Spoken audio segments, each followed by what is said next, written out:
It's Maria from Still Dreaming Homestead. Glad to be back with you. We're starting a new book by Laura Ingalls Wilder in this series, the Little House series. It's called The Long Winter. Now, we've read quite a few stories. And if you haven't heard any of these, you can go back to the playlist and find them.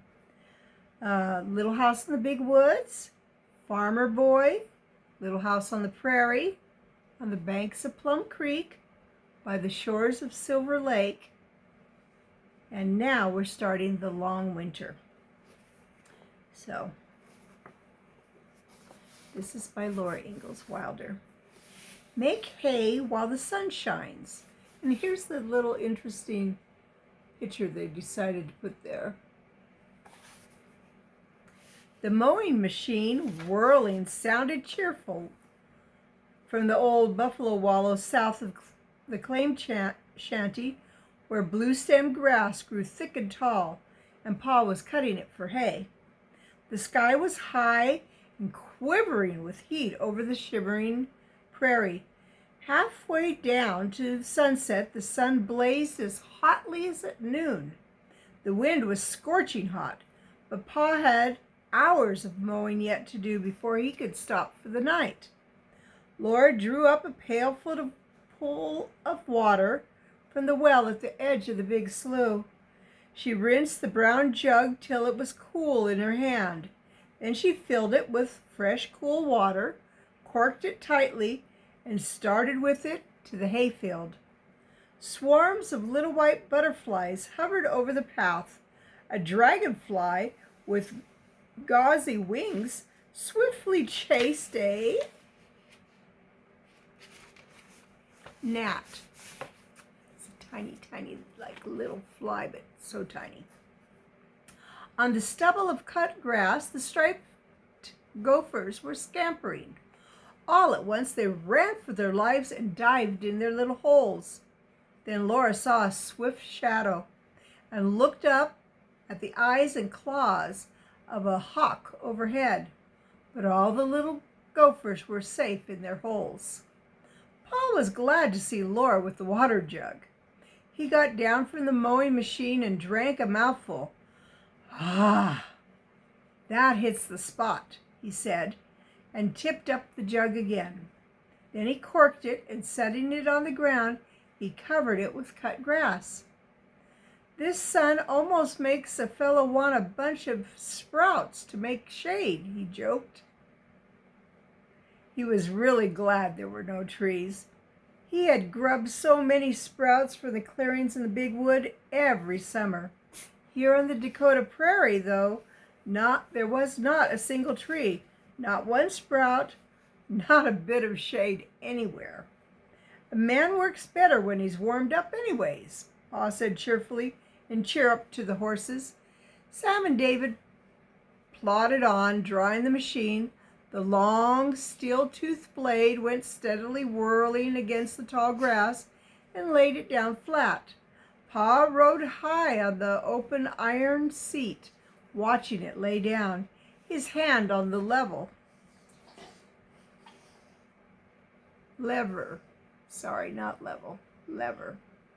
Laura sat in the grass to watch him go once around. The heat there smelled as good as an oven when bread is baking. The little brown and yellow striped gophers were hurrying again, all about her.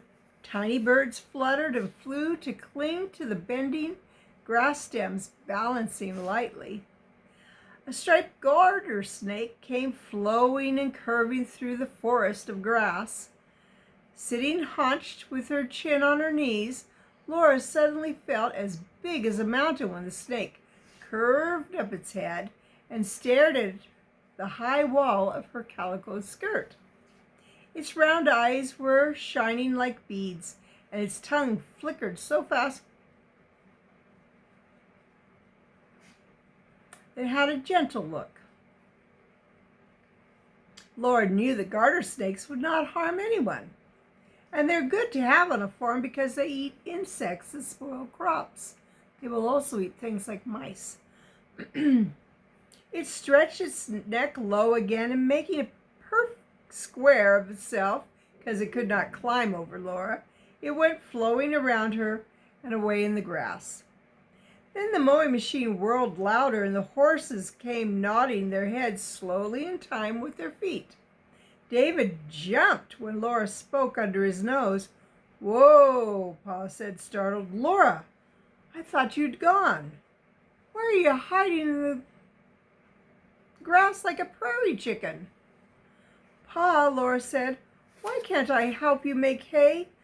Please let me, Pa, please." Pa lifted his hat and ran his fingers through his hair, standing it all on end and letting the wind blow through it. "You're not big nor strong, little half-pint." "I'm going on 14, Laura said. "I can help, Pa, I know I can." The mowing machine had cost so much that Pa had no money left to pay for help. He could not trade work because there were only a few homesteaders in this new country and they were busy on their own claims. But he needed help to stack the hay. "Well," Pa said, "maybe you can. We'll try it. If you can, by George, we'll have this haying done all by ourselves." Laura could see the thought was a load off Pa's mind, and she hurried to the shanty to tell Ma. "Why, I guess you can," Ma said doubtfully. She did not like to see women or girls who were Americans doing men's work. But Laura helping with the hay would solve the problem. She decided, yes, Laura, you may. See, in other countries, it was more common for the women to help out in the fields, but not so much on the frontier here.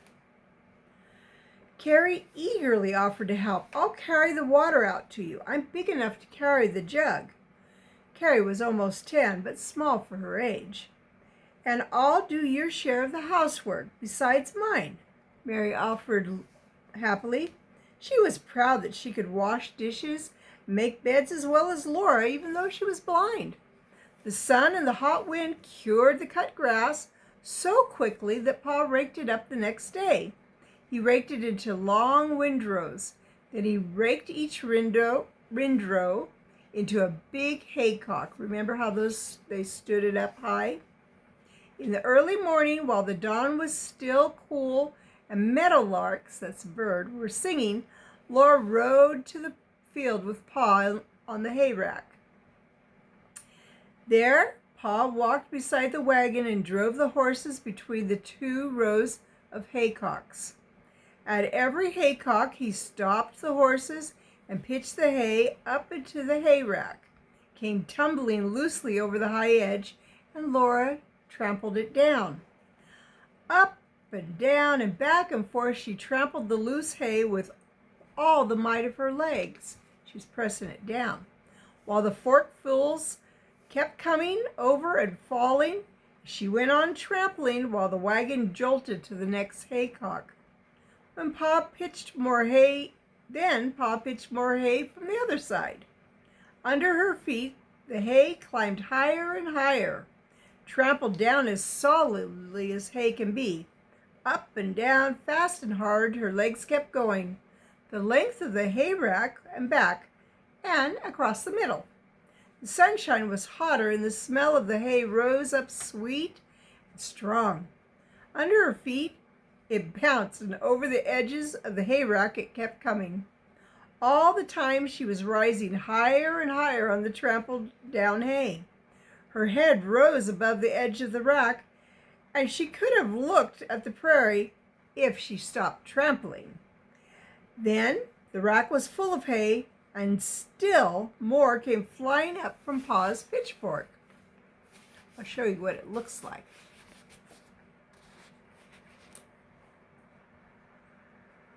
See how she's stomping it down?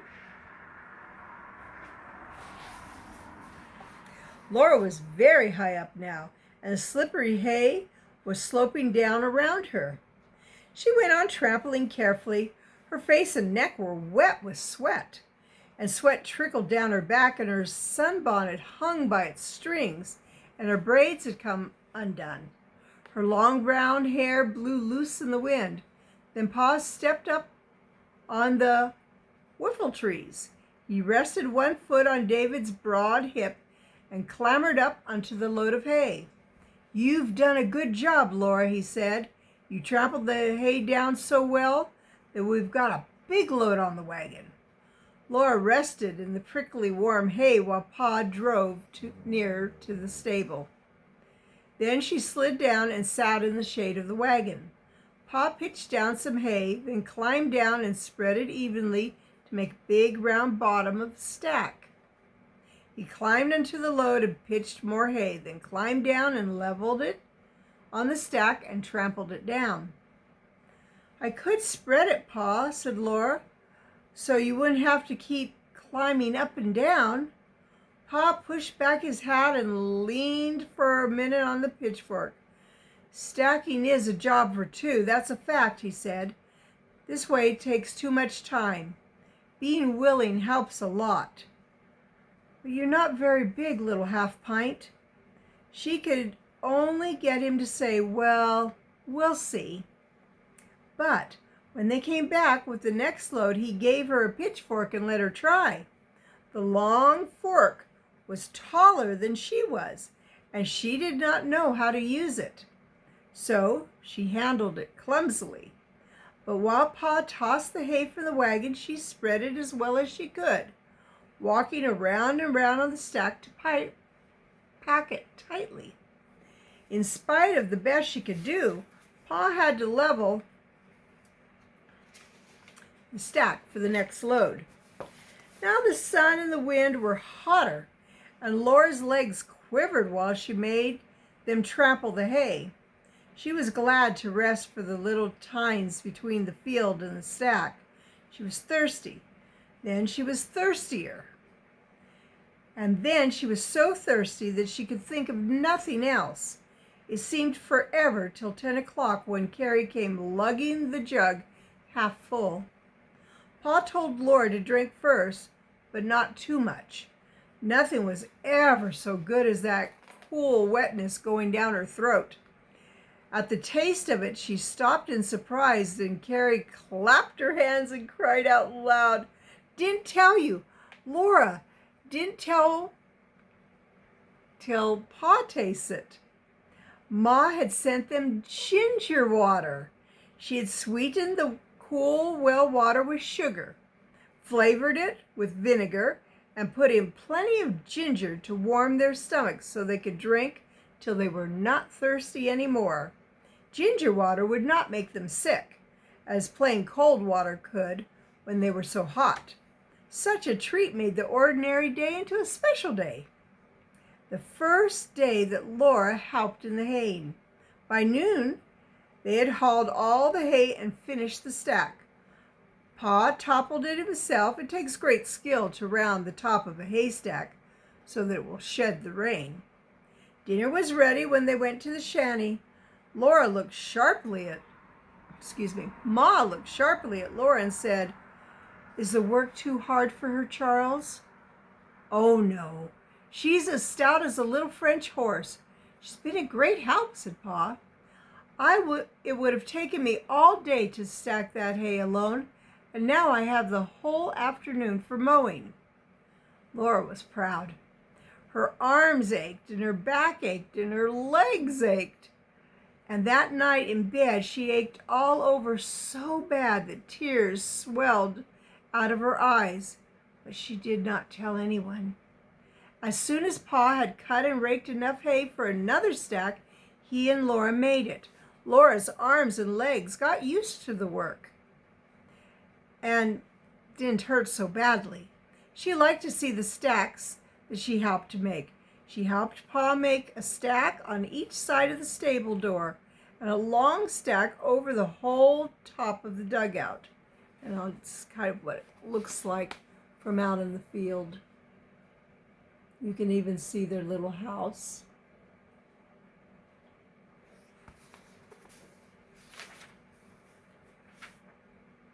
dugout stable. Besides these, they made 3 more stacks. Now all the upland hay is cut. I want to put up a lot of slough hay, Pa said. It doesn't cost anything, and maybe there'll be some sale for it when the new settlers come in the spring. So Pa mowed the coarse, tall grass in the big slough, and Laura helped him stack that. It was so much heavier than the blue stem grass that she could not handle it with the pitchfork, but she could trample it down. One day when Pa came clambering up the top of the load, he told her, she told him, "You've left a haycock, Pa." "I have?" Pa said, surprised. "Where?" "Over there in the tall grass." Pa looked where she pointed. Then he said, "That isn't a haycock, Half Pint. That's a muskrat house." He looked at it a moment longer. "I'm going to have a closer look at that," he said. "Want to come along? The horses will stand." He pushed his way through the harsh, tall grass, and Laura followed close behind him. The ground underfoot was soft and marshy, and water lay in pools among the grass roots. Laura could see only Pa's back and the grasses all around her, taller than she was. She stepped carefully, for the ground was growing wetter. Suddenly, water spread out before her in a shimmering pond. At the edge of the pool stood the muskrat's house. It was taller than Laura, and far larger than her arms could reach around. Its rounded sides and top were tough, hard gray. The muskrats had gnawed dried grass to bits and mixed the bits well with mud to make a good plaster for the house. And they had built it up solidly and smoothly and rounded the top carefully so the rain would shed off it. The house had no door. No path led to it anywhere. In the stubble grass around it and along the muddy rim of the pond, there was not one single paw print. There was nothing to tell how the muskrats went in and out of their house. Inside those thick, still walls, Pa said the muskrats were sleeping now. Each family curled in its own little room, lined softly with grass. Each room had a small round doorway that opened into a sloping hall. The hallway curved down through the house from top to bottom and ended up in the dark water. That was the muskrat's front door. Hey, that sounds a lot like a beaver's front door too. After the sun had gone down, the muskrats woke and went pattering down the smooth mud floor of their hallway. They plunged into the black water and came up through the pool to the wide, wild night under the sky. All night long in the starlight or moonlight, they swam and played along the edges of the water, feeding on roots and stems and leaves of the water plants and the grasses. When dawn was coming ghostly gray, they swam home again. They dived and came up through their water door. Dripping, they went up the slope of their hallway, each to his own grass-lined room. There they curled comfortably to sleep. Laura put her hand on the wall of the house. The coarse plaster was hot in the hot wind and sunshine, but inside the thick mud walls, in the dark, the air must be cool. She liked to think of the muskrats sleeping there. Pa was shaking his head. "We're going to have a hard winter," he said, not liking that prospect at all. "Why, how do you know?" Laura asked in surprise. "The colder the winter will be, the thicker the muskrats build the walls of their houses," Pa told her. "I've never seen heavier built muskrat house than this one." Laura looked at it again. It's very solid and big, but the sun was blazing, burning on her shoulders through the faded, thin calico, and the hot wind was blowing, and stronger than the damp mud smell of the slough was the ripening smell of the grass, parching in the heat. Laura could hardly think of ice and snow and the cruel cold. "Pa, how can muskrats know?" she asked. I don't know how they know, Pa said, but they do. God tells them somehow, I suppose. Then why doesn't God tell us? Laura wanted to know. Because, Pa said, we're not animals.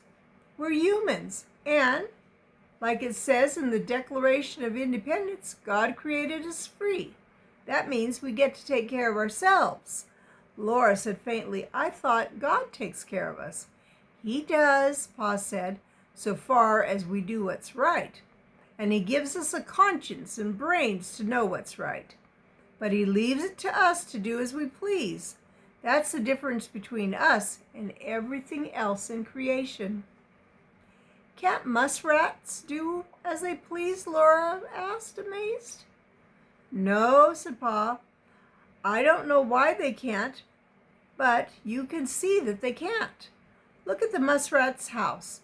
Muskrats have to build that kind of house. They always have and they always will. It's plain. They can't build it any other kind. But folks build all kinds of houses. Man can build any house he can think of. So if his house doesn't keep out the weather, then that's his lookout. He's free and independent. Pa stood thinking for a minute. Then he jerked his head. Come along, Half Pint. We'd better make hay while the sun shines. His eyes twinkled and Laura laughed because the sun was shining with all of its might. But all the rest of the afternoon they were rather sober. The muskrats had warm, thick walls to keep out cold and snow, but the claim shanty was built of thin boards that had shrunk in the summer heat till the narrow battens hardly covered the wide cracks in the walls. Boards and tar paper were not very snug against a hard winter. So that's the end of chapter 1. Well, they're getting everything ready for the animals. I wonder, have you ever watched any signs for the winter to see if it's going to be maybe a hard one or an easy one? Some other things that I've heard, beside muskrats and beaver dens, are how much fruit the trees produce in a year, so that you can save enough, so that you will have it throughout the year. There's also a little caterpillar called a woolly caterpillar, and it's striped. Its head is black, its tail is black, in the middle is a brown. Now, sometimes where the head is, we'll say here, there's just a little bit of black, and then brown, and then more black, but just a little. That means the beginning part of the winter is not supposed to be very cold, but if it's got a lot of black on the front, that means it's going to be cold the beginning part of the winter. The same goes with the back. Anyhow, those are all really fun things to learn about. Maybe you'll get a chance to read about or ask your parents or somebody else that you know. What are some signs of a cold winter? Well, that's always fun. So it's Maria from Still Dreaming Homestead. If you haven't subscribed yet, please do. I try to come every day and read another chapter in the book, and I think you will enjoy it. So I want to say pray blessings on you and yours, in your house, out of your house, in the day and the night. Whatever you do, keep dreaming. Good night.